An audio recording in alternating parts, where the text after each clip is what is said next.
Hello everyone, good morning. स्वागत है आप सभी का हमारे यूट्यूब चैनल पे। दोस्तों, यहाँ पे हम बात करने वाले हैं बिहार सिविल कोड का जो परीक्षा है वो लगभग जून में होने की संभावना है। तो उसके ही संदर्भ में हमारे पास कुछ प्रैक्टिस सेट हैं, उनको हम यहाँ पे डिस्कस करने वाले हैं। तो फ्रेंड्स, यहाँ पे हम टोटल जितने भी प्रैक्टिस सेट सॉल्व करेंगे उनमें हम जो भी सब्जेक्ट हमारे आने वाले हैं सिविल कोड में उनके प्रश्न यहाँ पे रहेंगे। सो फ्रेंड्स, यहाँ पे हम वीडियो को शुरू करते हैं, देरी नहीं करते हैं। तो चलिए यहाँ पे हम देख लेते हैं कि किस तरह के जो प्रश्न हैं वो हमारे सिविल कोड एग्ज़ाम में पूछे जाएंगे। तो पहला प्रश्न आपके सामने है स्क्रीन पर, जो कि जनरल अवेयरनेस से संबंधित है। मीर कासिम ने अपनी राजधानी मुर्शिदाबाद से कहाँ स्थानांतरित की? ठीक है, क्वेश्चन ये है। ऑप्शन नंबर ए है मुंगेर, ऑप्शन नंबर 2 है लखनौती, ऑप्शन नंबर सी है बर्दवान, ऑप्शन नंबर डी है मिदनापुर। तो इसमें भी आपको बताना है कि मीर कासिम ने अपनी जो राजधानी है मुर्शिदाबाद से कहाँ पे शिफ्ट की। ठीक है, तो मीर कासिम ने जो अपनी राजधानी है मुर्शिदाबाद से मुंगेर स्थानांतरित की। तो यहाँ पे इसका जो राइट आंसर है वो हो जाएगा मुंगेर। मुंगेर में मीर कासिम ने गोला बारूद निर्माण करने का जो कारखाना है वो भी लगाया था। मीर कासिम जो थे वो 1760 में बंगाल के नवाब बने थे। मीर कासिम 1760 में बंगाल के नवाब बने थे। 1763 में मीर कासिम को हटाकर पुनः मीर जाफ़र को बंगाल का जो नवाब है वो बना दिया गया था। ठीक है, 22 अक्टूबर 1764 में बक्सर के युद्ध में मीर कासिम को सुजाउद्दौला एवं शाह आलम द्वितीय की जो संयुक्त सेना थी उसे हटाकर अंग्रेजी सेना ने हेक्टर मुनरो के नेतृत्व में विजय हासिल की थी। ठीक है, इसी के साथ इतिहासकारों ने मीर जाफ़र को क्लाइव का लोमड़ी भी कहा है। यहाँ से कुछ इंपॉर्टेंट फैक्ट हैं, इनको भी याद रखने की कोशिश कीजिएगा। ठीक है, क्योंकि पेपर में प्रश्न पूछ लिया जाता है। नेक्स्ट क्वेश्चन है, प्रशासन के क्षेत्र में चोल वंश का मुख्य योगदान है। ठीक है, तो इसका जो राइट आंसर है वो हो जाएगा डी। पहले ऑप्शन नंबर 1 देख लेते हैं। सुनियोजित प्रांतीय प्रशासन में, एक सुआयोजित राजस्व प्रणाली में, एक सुसंगठित केंद्रीय सरकार में, एक संगठित स्थानीय स्वशासन में। ठीक है, तो इसका राइट आंसर हो जाएगा डी, एक संगठित स्थानीय स्वशासन में। ठीक है, तो यहाँ पे इसका राइट आंसर हो जाएगा सेकंड का डी। प्रशासन के क्षेत्र में चोल राजवंश का मुख्य योगदान एक संगठित स्थानीय स्वशासन के रूप में था। इस प्रकार आंसर हो जाएगा डी। अच्छा, तेंग बोचे मठ किस देश में या भारत के किस राज्य में स्थित है? तेंग बोचे मठ। ठीक है, तो इसका जो ऑप्शन नंबर है ए सिक्किम, ऑप्शन नंबर सी है नेपाल, ऑप्शन नंबर बी है Arunachal Pradesh, option number D है भूटान। तो इसमें आपको बताना है कि तेंग बोचे जो मठ है वो किस देश में या भारत के किस राज्य में स्थित है। तो अगर देश की बात की जाती है फ्रेंड्स, तो ये नेपाल में स्थित है। ऑप्शन सी एकदम सही हो जाएगा।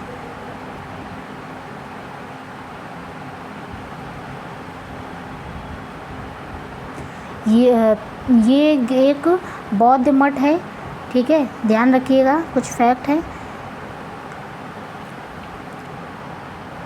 जो पूर्वी नेपाल के खुम्ब क्षेत्र में सबसे बड़ी मठ है। ध्यान रखिएगा, पूर्वी नेपाल के जो पूर्वी नेपाल के खुम्ब में क्षेत्र में सबसे बड़ा मठ है ये। ध्यान रखिएगा, तोंग बेचे मठ।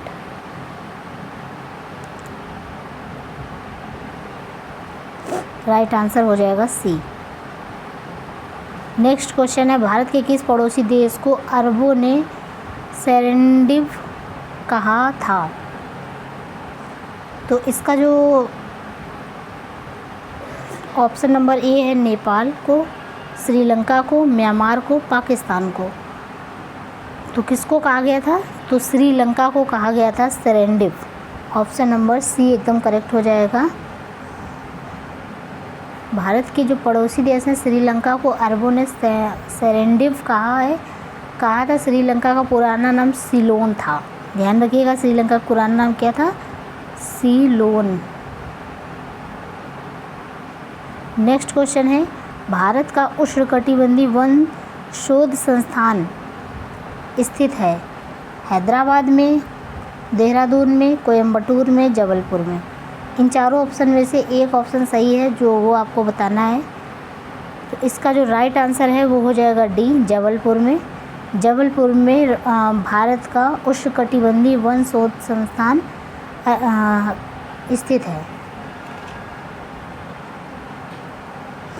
इस संस्था की जो स्थापना है 1988 में की गई थी। ठीक है, 1988 में इसकी स्थापना की गई थी, ध्यान रखिएगा। विश्व जल दिवस कब मनाया जाता है?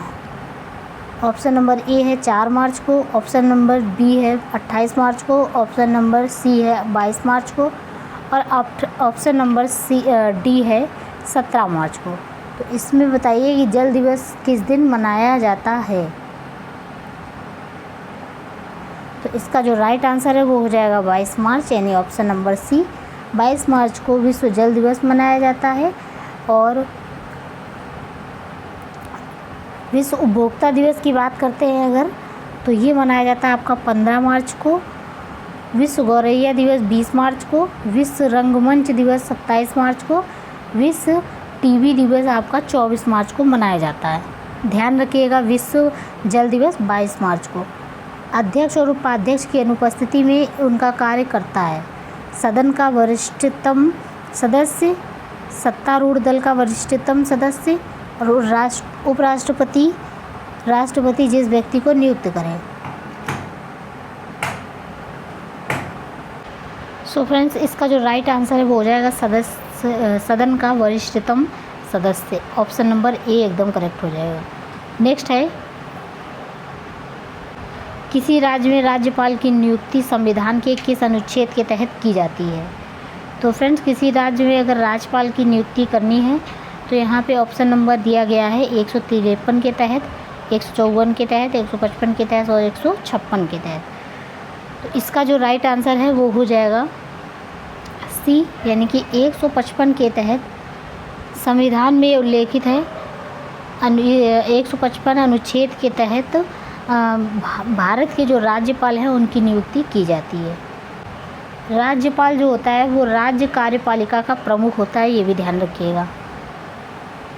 भारतीय आर्थिक इतिहास के संदर्भ में निम्नलिखित को उनकी स्थापना के अनुसार कालानुक्रम में व्यवस्थित करें और सही कूट का चयन करना है यहाँ पे।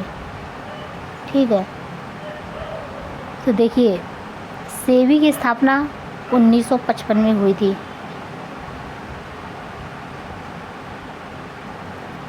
IRDI की जो स्थापना है वो आपकी हुई थी 1999 में। उसके बाद में क्षेत्रीय ग्रामीण बैंक की स्थापना हुई थी 1975 में। नाबार्ड की स्थापना 1982 में हुई थी। ठीक है, तो यहाँ पे इसको कोरिलेट करना है, एकदम लाइन से सेट करना है। तो इसका जो राइट आंसर वो सी हो जाएगा, यानी कि सबसे पहले क्षेत्रीय ग्रामीण बैंक आएगा आपका, फिर नाबार्ड आएगा,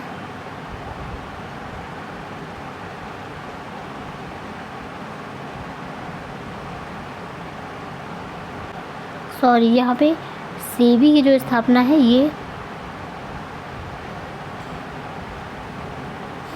एक बार से और देख लेते हैं इस प्रश्न को।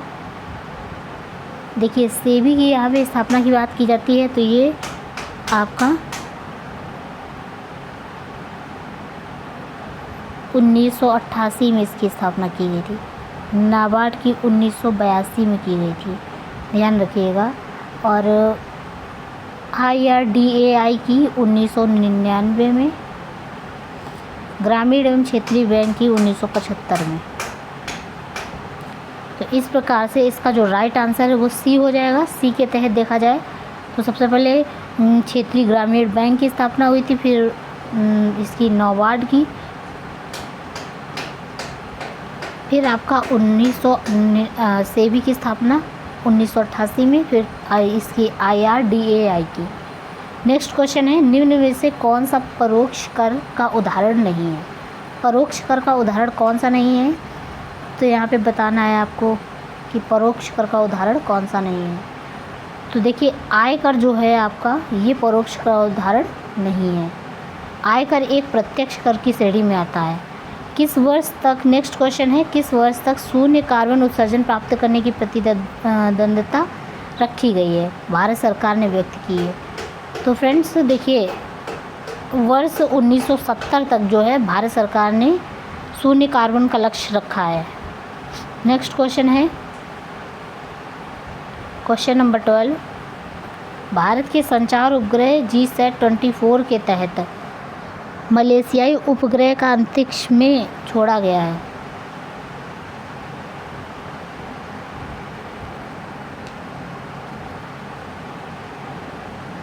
तो इसको बताना है। तो भारत के संचार उपग्रह GSAT-24 जो है, इसके साथ मलेशियाई उपग्रह ये मीसैट को अंतरिक्ष में छोड़ा गया है। ऑप्शन नंबर बी एकदम करेक्ट हो जाएगा। श्वेत प्रकाश की एक किरण कांच के प्रिज्म पर आपतित होती है। वह प्रकाश वर्ण को कांच के प्रिज्म में गुजरने पर अधिकतम विचलित होती है। बैंगनी के साथ, लाल के साथ, हरा के साथ और नीले के साथ। तो यहाँ पे आपको बताना है ऑप्शन क्या होगा सही। तो देख सकते हैं आप, बैंगनी एकदम करेक्ट आंसर होएगा। श्वेत प्रकाश की एक किरण जो होती है वो कांच के प्रिज्म पर आपतित होती है। बैंगनी प्रकाश वर्ण कांच के प्रिज्म से गुजरने पर अधिकतम विचलित होता है। इस प्रकार आंसर सी हो जाएगा, अरे आंसर ए हो जाएगा एकदम करेक्ट 13 का। नेक्स्ट क्वेश्चन है, श्रृंखला में 4 प्रतिरोधकों जिनमें से प्रत्येक 1/4 का है, तो उपयोग करते हुए अधिकतम कितना प्रतिरोध बनाया जा सकता है? तो यहाँ पे ये बताना है आपको। तो इसका जो राइट आंसर है वो हो जाएगा सी। जर्मन सिल्वर पर एक मिश्र धातु है। जर्मन सिल्वर क्या है? एक मिश्र धातु है कॉपर, जिंक एवं निकेल का। आवर्त सारणी के समूह 1 में परमाणु संख्या के बढ़ने के साथ साथ निम्नलिखित में से क्या बढ़ती है? तो क्या बढ़ती है? परमाणिक की त्रिज्या बढ़ती है। संयोजकता, अभिक्रियाशीलता, ऑक्सीजन शक्ति नहीं। इनमें से ऑप्शन नंबर बी एकदम करेक्ट हो जाएगा। नेक्स्ट क्वेश्चन है, आनुवंशिकता की सबसे छोटी इकाई क्या है? तो आनुवंशिकता की सबसे छोटी इकाई option number A neuron, number 2 muton, number 3 axon और नंबर 4 डी है जीन। तो यहाँ पे आनुवंशिकता की सबसे छोटी इकाई है जीन। एकदम सही आंसर हो जाएगा डी। पीलिया जिसके संरक्षण के कारण होता है।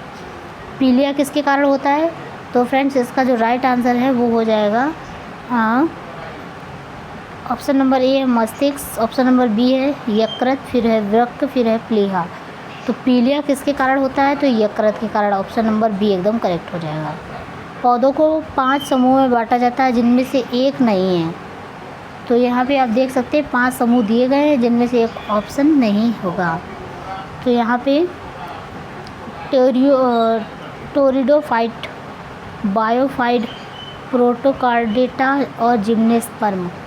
तो यहाँ पे इसका जो राइट आंसर है वो सी हो जाएगा। सी जो है यानी कि प्रोटोकार्डेटा, ये पौधे का कोई भाग नहीं है, समूह नहीं है। नेक्स्ट निम्नलिखित में से कौन सा स्थानांतरण कृषि का एक प्रकार नहीं है? कृषि का प्रकार नहीं है, यहाँ पे बताना है आपको।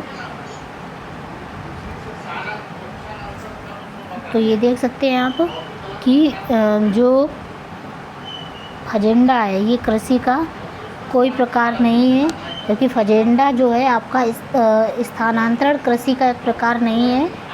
ये ब्राज़ील में कौवा की बागान बागान को फजेंडा कहा जाता है। कौवा का जो बागान है ब्राज़ील में, उसे फजेंडा कहा जाता है। कविता संग्रह गोल्डन थ्रेशोल्ड के रचयिता कौन है, बताना है हमको। तो इसका जो राइट आंसर है ये हो जाएगा सरोजनी नायडू, ए एकदम करेक्ट हो जाएगा। नेक्स्ट है बिहार का वह जिला जिसने 2011 की जनगणना के अनुसार सबसे अधिक जनसंख्या वृद्धि दर्ज की है। सबसे अधिक जनसंख्या वृद्धि दर्ज किसने की है, बिहार के। तो इसका जो राइट आंसर हो जाएगा सी, यानी मधेपुरा ने सबसे ज़्यादा जनसंख्या वृद्धि दर्ज की है 2011 में। बिहार का पहला रामसर स्थल कांवरताल निम्नलिखित में से किस ज़िले में स्थित है। कांवरताल बताना है यहाँ पे कि किस ज़िले में स्थित है। तो यहाँ पे ऑप्शन नंबर 1 है मुंगेर, ऑप्शन नंबर बी है मोतिहारी, नंबर सी है बेगूसराय और नंबर डी है पश्चिम चंपारण। तो यहाँ पे इसका जो राइट आंसर है वो हो जाएगा बेगूसराय। बेगूसराय में कांवरताल स्थित है, रामसर साइट। नेक्स्ट क्वेश्चन है यहाँ पे,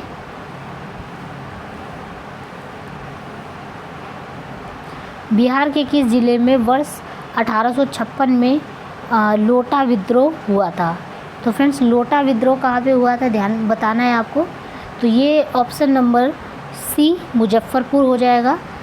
बिहार के मुजफ्फरपुर ज़िले में 1856 ईस्वी में लोटा विद्रोह हुआ था। कब हुआ था, 1856 ईस्वी में, ध्यान रखिएगा। अच्छा, क्रिकेट टूर्नामेंट ईरानी कप 2022 का खिताब किसने जीता। तो यहाँ पे इसका राइट आंसर बताना है, यहाँ पे क्या होगा। तो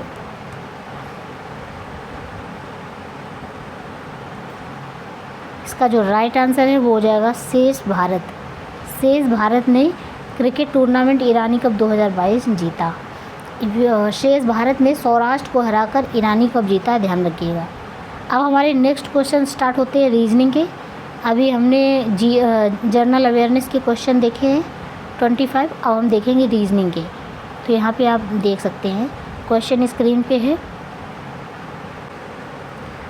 सो फ्रेंड्स, यहाँ पे आप देख सकते हैं कि रीजनिंग और मैथ्स के कुछ क्वेश्चन यहाँ पे शुरू हो चुके हैं, क्वांटिटीज, एप्टीट्यूड के और रीजनिंग के। तो यहाँ पे क्वेश्चन नंबर 1 है 26, जिसमें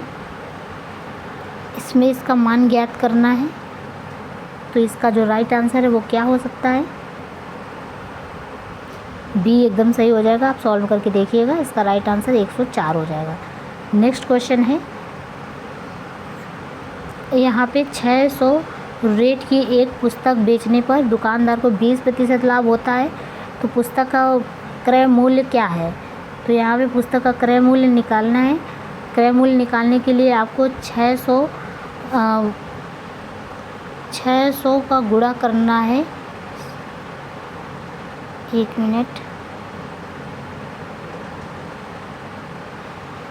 क्रय मूल्य को निकालने के लिए आपको 600 गुणे 100 का भाग करना है आपको 120 में, डिवाइड बाई टोटल आपका 500 रुपये निकल आएगा। ठीक है,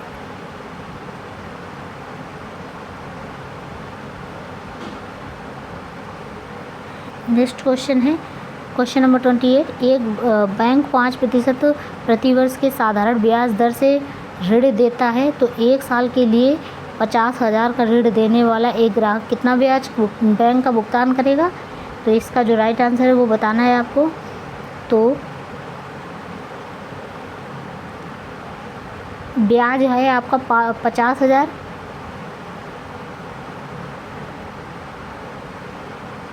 ठीक है 50,000 है, और इसका जो 5% आपका प्रतिवर्ष का ब्याज साधारण ब्याज दर है। तो यहाँ पे आपका आंसर हो जाएगा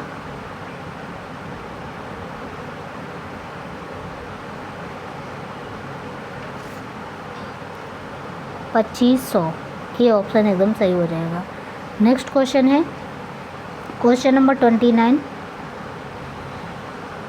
यदि 6 व्यक्ति 24 दिन में 36 एकड़ फसल की कटाई करते हैं तो 12 व्यक्ति 8 दिन में कितने एकड़ फसल कटाई करेंगे। तो सॉल्व करने के बाद इसका जो राइट आंसर है 24 निकलेगा। नेक्स्ट क्वेश्चन है, प्रश्न दिया गया है जिसके बाद यहाँ पे आपको पढ़ के बताना है आपको दिए गए कथन को सत्य समझते हुए एक निर्णय करना है और उन दोनों कार्यवाहियों में से कौन सा दिए गए कथनों के तर्कसंगत रूप से निकलता है। भारत में प्रति 100 लोगों का अस्पताल में बेड की संख्या जो स्वास्थ्य संबंधी मूल सुविधा का मुख्य संकेत है। भारत के करीब अधिक गरीब बहुत से देशों में बहुत कम है। तो कार्यवाहियाँ यहाँ बतानी है। महंगी दवाइयों के आयात का व्यय सरकार के द्वारा वहन किया जाना चाहिए। स्वास्थ्य कल्याण संबंधी मूल सुविधाओं का निर्माण हेतु निजी पक्षों के प्रवेश को बढ़ावा देने के लिए प्रोत्साहन दिया जाना चाहिए। यदि केवल कार्यवाही यहाँ पे ऑप्शन अब दिए गए तो इनमें से आपको सही बताना है कि कौन सा होगा। तो यहाँ पे बी यानी केवल, यदि केवल कार्यवाही सेकंड निकलती है तो यहाँ पे राइट आंसर हो जाएगा। फिर है क्वेश्चन नंबर 31, यदि संख्या दी गई है और इसको अविभाज्य करना 11 से विभाज्य है तो ए बी का न्यूनतम मान क्या होगा हम बताना है। तो इसका जो राइट आंसर है वो हो जाएगा -8। फिर एक 32 में एक सम्स दिया गया है, इसको सॉल्व करने के बाद इसका जो राइट आंसर है ये हो जाएगा ए यानी 8.5। नेक्स्ट क्वेश्चन देख लेते हैं। 49 से 125 तक की सभी प्राकृतिक संख्याओं का औसत क्या है बताना है। तो यहाँ पे सभी प्राकृतिक संख्याओं का औसत निकालने के बाद 87 आया है, एकदम करेक्ट आंसर है। 4 अक्षर समूह दिए गए हैं, इनमें से 3 किसी तरह से संगत हैं और एक असंगत है, तो उस अक्षर समूह का चयन करें और जो अन्य से असंगत है तो यहाँ पे आपको बताना है। तो इसका जो राइट आंसर है वो हो जाएगा CXTP यानी ए ऑप्शन एकदम करेक्ट हो जाएगा। एक बेलनाकार स्तंभ की जो पृष्ठीय क्षेत्रफल है 264 m2 है, m² है तथा आयतन 924 m3 है। इसके व्यास का उसकी ऊंचाई से अनुपात ज्ञात करना है। तो इसका जो राइट आंसर है वो हो जाएगा डी यानी कि 7:3। यहाँ पे दिए गए कथनों को निष्कर्षों को ध्यानपूर्वक पढ़ना है और कथनों में दी गई जो जानकारी है सत्य मानते हुए विचार करें, भले ही यह समानता ज्ञात तथ्यों से भिन्न प्रतीत होती हो। तय करें कि दिए गए निष्कर्ष में और कौन से कथनों का तार्किक रूप से पालन करते हैं। सभी बर्गर केक हैं, कुछ मिठाइयाँ फल हैं, सभी मिठाइयाँ बर्गर हैं। तो यहाँ पे निष्कर्ष के अनुसार बताना है सही आंसर क्या होना चाहिए। तो देख सकते हैं कि सभी बर्गर क्या है, केक है। सभी बर्गर क्या है, केक है। और सभी मिठाइयाँ बर्गर हैं, सभी मिठाइयाँ क्या हैं, बर्गर हैं। उसके बाद में कुछ फल बर्गर हैं, कुछ फल क्या है, बर्गर है। तो इस प्रकार आर्य का ऐसा बनेगा। और इसका जो राइट आंसर है निष्कर्ष ए और निष्कर्ष 2। तो यहाँ पे ऑप्शन नंबर बी एकदम करेक्ट हो जाएगा, दोनों निष्कर्ष पालन करते हैं। नेक्स्ट है निश्चित कूट में आपको एवं का और इसका रूप में कूट करना है और इसी प्रकार आपको क्वेश्चन को कैसे लिखा जाएगा निकालना है। तो क्वेश्चन को कैसे लिखेंगे, इसका जो राइट आंसर है वो हो जाएगा सी के अनुसार लिखेंगे। नेक्स्ट क्वेश्चन दिया गया है यहाँ पे देख सकते हैं आप कि दिए गए विकल्पों में आकृति दी गई है। अब यहाँ पे कौन सी आकृति सही आएगी तो उसको चेक करके आपको फिल करना है। तो इसका जो राइट आंसर है वो हो जाएगा ए, ये वाली जो आकृति यहाँ पे आएगी। मैच करके आप लोग देख लीजिए एक बार। नेक्स्ट है एक ट्रक किसी निश्चित गति से 384 km की दूरी तय करता है। तो यदि गति को 16 km है तो कम किया जाता है तो उसी दूरी को तय करने में 2 घंटे अधिक लगेंगे। तो मूल गति यहाँ पे आपको 75% कितना है बताना है मूल गति में। तो 39 यानी 39 का जो राइट आंसर है वो हो जाएगा 48 और डी ऑप्शन एकदम करेक्ट हो जाएगा। क्वेश्चन नंबर 40, प्रश्न में 4 विकल्प दिए गए हैं जिनमें से 3 किसी न किसी रूप में भिन्न समान हैं जबकि शेष अलग है। तो वह विकल्प चुने जो बाकी से अलग हो।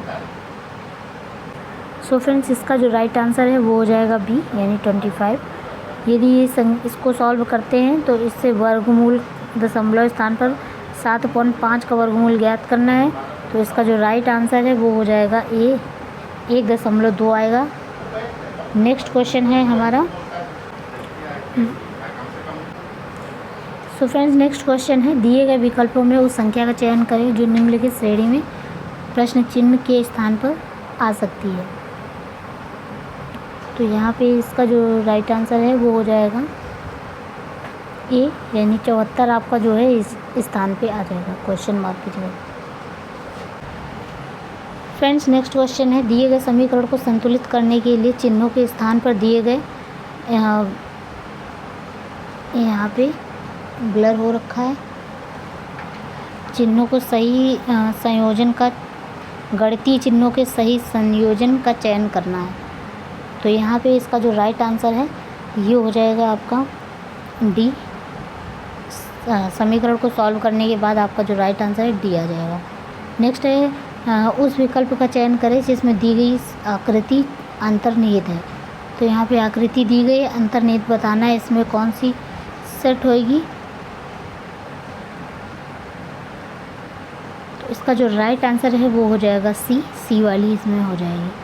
फिर है क्वेश्चन नंबर 45 50 मीटर ऊंची मीनार के यहाँ पे आपको बताना है कि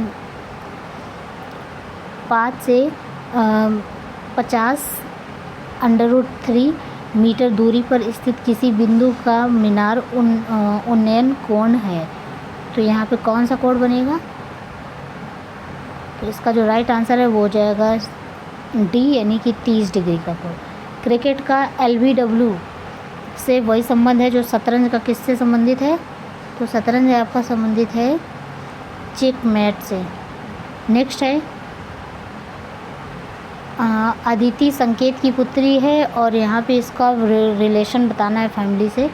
तो वृत्ति अंकित की पुत्री है, कृति माही की माँ है, नीता संकेत की पत्नी है, नीता वृत्ति की माँ है, कृति की सास है। तो इनमें से कथन में सही नहीं है, जो सही नहीं है उसको बताना है। तो यहाँ पे सॉल्व करने के बाद यहाँ पे आपका कृति संकेत की पुत्री है, ये गलत है। नेक्स्ट क्वेश्चन है आपका। नेक्स्ट क्वेश्चन यहाँ पे एक शब्द दिया गया, तो इसको बताना है इसमें कौन सा ऑप्शन एकदम सही हो जाएगा।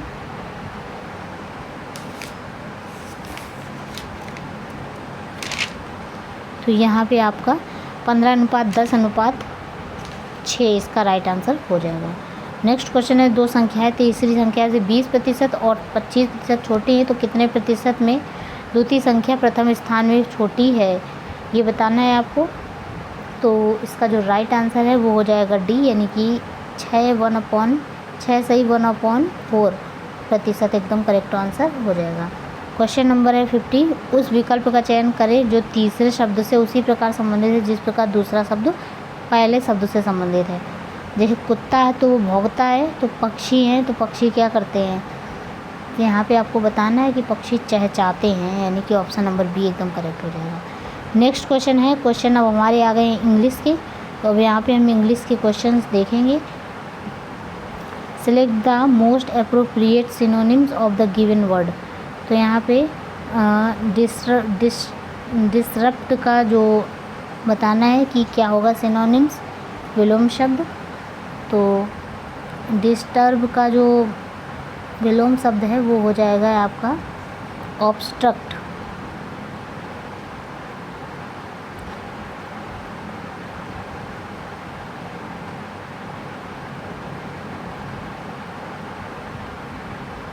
यहाँ पे इसका जो राइट आंसर है ये डिस्टर्ब हो जाएगा, ठीक है, ध्यान रखिएगा। नेक्स्ट है, select the option that can be used as a one word substitution for the given group of word. यहाँ पे दिए गए हैं, वन वर्ड सब्स्टिट्यूशन बताना है आपको।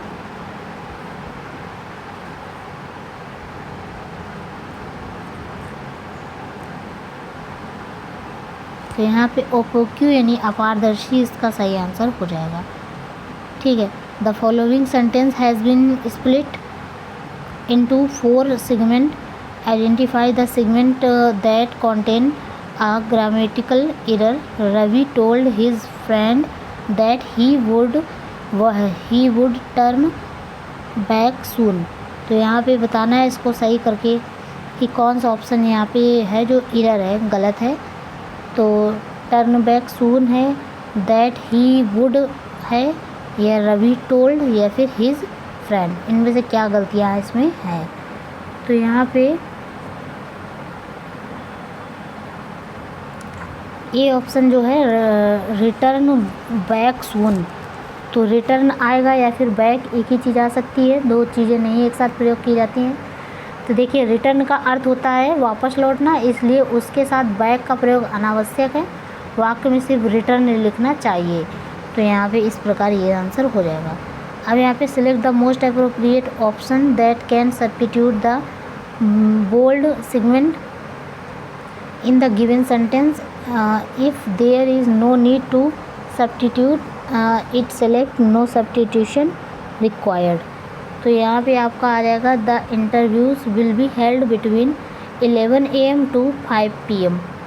तो यहाँ पे बताना है आपको। देखिए बिटवीन एंड लेता है, जबकि जो फ्रॉम है अपने साथ टू लेता है। इस प्रकार बोल्ड भाग में विल बी हेल्ड फ्रॉम होना चाहिए। राइट आंसर बी हो जाएगा। Select the most appropriate antonyms बताना है यहाँ पे कि फ्रीवोलस का जो एंटोनिम्स है वो क्या होगा फ्रीवोलस का। तो फ्रीवोलस का मतलब होता है मूर्खतापूर्ण या फिर तुच्छ। ठीक है, तो एंटोनिम्स इसका हो जाएगा वाइस, यानी कि बुद्धिमान। Select the most appropriate synonyms बताना है यहाँ पे पर्यायवाची। डेजर्ट का पर्यायवाची क्या होगा? देखिए डिजर्ट का मतलब होता है त्यागना। ठीक है, तो यहाँ पे इसका सिनोनिम्स होना चाहिए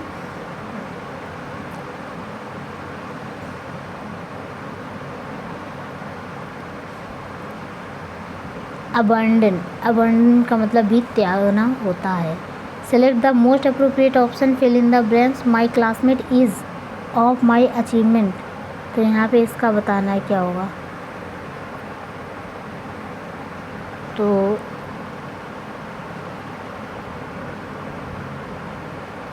देखिए माई क्लासमेट इज़, तो जीलस हो जाएगा, जीलस ऑफ माई अचीवमेंट। मेरा क्लासमेट मेरी अचीवमेंट से जलता है, या फिर ऐसे कुछ हो जाएगा। Select the most appropriate antonyms of given word ample. तो यहाँ पे इसका बताना है। तो यहाँ पे इसका हो जाएगा, एम्पेल का मतलब होता है पर्याप्त। इसका जो एंटोनिम्स हो जाएगा वो हो जाएगा मीगर, यानी अल्प यानी थोड़ा। Select the correctly spelled word. कौन सा वर्ड है जो इनकरेक्ट है बताना है। तो इनकरेक्ट वर्ड आपको यहाँ पे बताना है कौन सा होगा। सक्सेसफुल इनकरेक्टली स्पेल्ड वर्ड है यहाँ पे सक्सेसफुल, देख सकते हैं आप। इसकी जो राइट स्पेलिंग है वो क्या होगी?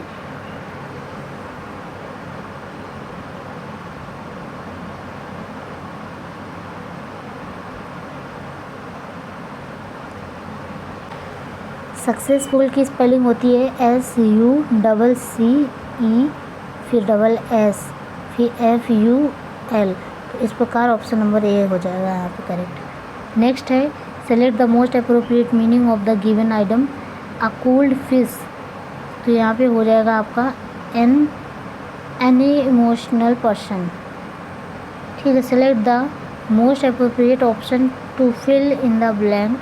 Mother's back was to word any longer, so she lay down to rest। इसका आंसर हो जाएगा सोर, यानी ए ऑप्शन एकदम करेक्ट हो जाएगा। नेक्स्ट क्वेश्चन है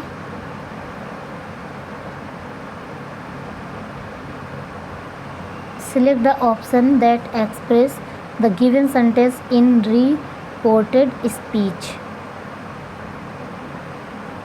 तो mother said the Abhinav had split while trying to board a bus, सही हो जाएगा। नेक्स्ट है Select the option that can be used as a one word substitute for the given word group of word। तो यहाँ पे 63 का option number D हो जाएगा, यानी कि प्लेट्स। क्वेश्चन नंबर है 64। तो यहाँ पे select the most appropriate meaning of given item vanish into thin air. इसका जो राइट आंसर है वो हो जाएगा A, disappear completely. Select the incorrectly spelled word. तो यहाँ पे इनकरेक्ट बताना है कौन सा शब्द है।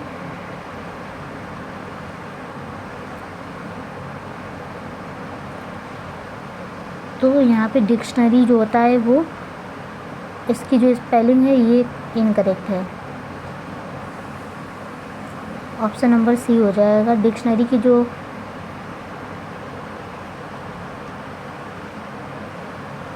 राइट स्पेलिंग है यहाँ पे ए लग जाएगा, ठीक है, NARY हो जाएगा, बाकी सही है।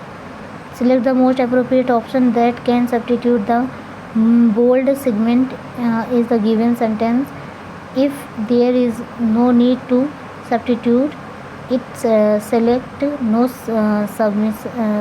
substitution required, you need to get the cholesterol from out of your system। तो यहाँ पे आपको बताना है जो इसका राइट ऑप्शन होगा बी, यानी आउट ऑफ योर सिस्टम यहाँ पे हो जाएगा आंसर।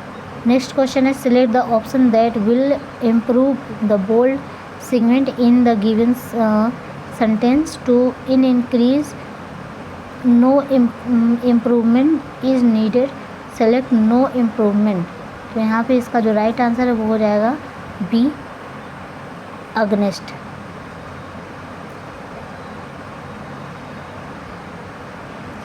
अगेंस्ट इसका बी ऑप्शन एकदम सही हो जाएगा। नेक्स्ट क्वेश्चन है the following sentence has been split into 4 segment, identify the segment has contain a grammatical error. I saw some children playing happily below the shade of a tree। तो यहाँ पे इसका जो राइट आंसर है D हो जाएगा, below the shade।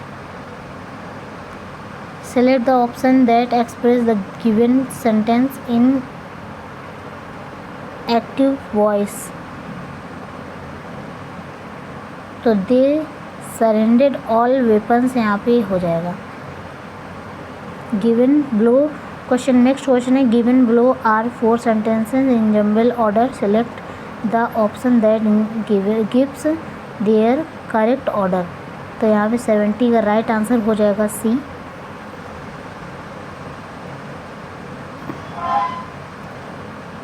I always have, इसका जो ये हो जाएगा कास्ट्रोफन व्हेन आई ट्रैवल,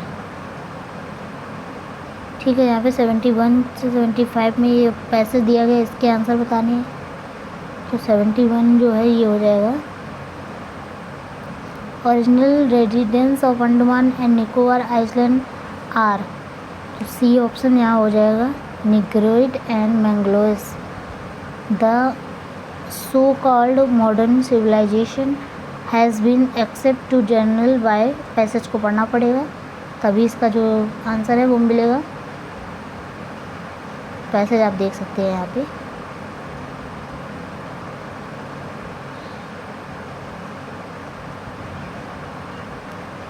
ठीक है, तो इसका जो राइट आंसर है वो हो जाएगा डी, 1 ऑन्स। नेक्स्ट है the original residence migrated in the island from, तो ये हो जाएगा India and Myanmar. The Jarawas Sentinelese Sentinelese Onges and Sentinelese are mainly found in. तो यहाँ पे इसका जो राइट आंसर है वो हो जाएगा सी, अंडमान एवं Nicobar. The aboriginal are looked after by, ये हो जाएगा बी इसका राइट आंसर। फिर हमारी हिंदी स्टार्ट हो चुकी है। यहाँ से सर्वनाम के कितने भेद होते हैं क्वेश्चन, तो यहाँ पे इसका डी आंसर एकदम सही हो जाएगा। 6 भेद होते हैं सर्वनाम के। एक पर ही श्रद्धा अथवा आस्था रखना रखने वाला जो व्यक्ति होता है उसको क्या कहते हैं, तो उसको कहते हैं एकनिष्ठ। नेक्स्ट क्वेश्चन है यहाँ पे, दिए गए शब्द का विलोम बताना। वाचाल का जो होता है, वाचाल का मतलब बहुत बोलने वाला, मृदुभाषी यानी कि कम बोलने वाला। 1 मिनट, इसका जो राइट आंसर है वो हो जाएगा मितभाषी। मृदुभाषी का मतलब अलग होता है, मितभाषी का मतलब होता है कम बोलने वाला। दिए गए वाक्य का वह भाग ज्ञात करना है जैसे कोई त्रुटि है। यदि नदियाँ नहीं बचाई गई हो तो इनका अस्तित्व ही समाप्त हो जाएगी। तो यहाँ पे 79 का जो राइट आंसर है वो हो जाएगा ए, समाप्त हो जाएंगी, समाप्त हो जाएंगी, ये गलत है। नीलकंठ शब्द है तो ये है योग रूढ़। सदाचार में कौन सी संधि होती है, तो सदाचार में व्यंजन संधि होती है। इसका जो संधि विच्छेद होता है सतधन आचार, ठीक है, व्यंजन संधि, ए ऑप्शन एकदम सही हो जाएगा। विज्ञान शब्द में प्रयुक्त उपसर्ग कौन सा है, तो यहाँ पे विज्ञान शब्द में जो प्रयुक्त उपसर्ग है ये है आपका वी। सही वर्तनी वाले शब्द का चयन करना है यहाँ पे, तो सही वर्तनी वाला जो शब्द है वो हो जाएगा तटस्थ। जो बहुत मंद गति से कार्य करता है उसके लिए इनमें से प्रयुक्त जो शब्द है वो कौन सा होगा, तो ये हो जाएगा ए मंथर। जल प्राण पुत्र जिसमें से 21 शब्द के अनेकार्थी हैं, तो यहाँ पे 85 का बताना है, तो यहाँ पे 85 का सी यानी जीवन हो जाएगा। जीवन के अनेकार्थी हैं। विशेषण का लिंग किसके अनुसार होता है, तो विशेष के अनुसार।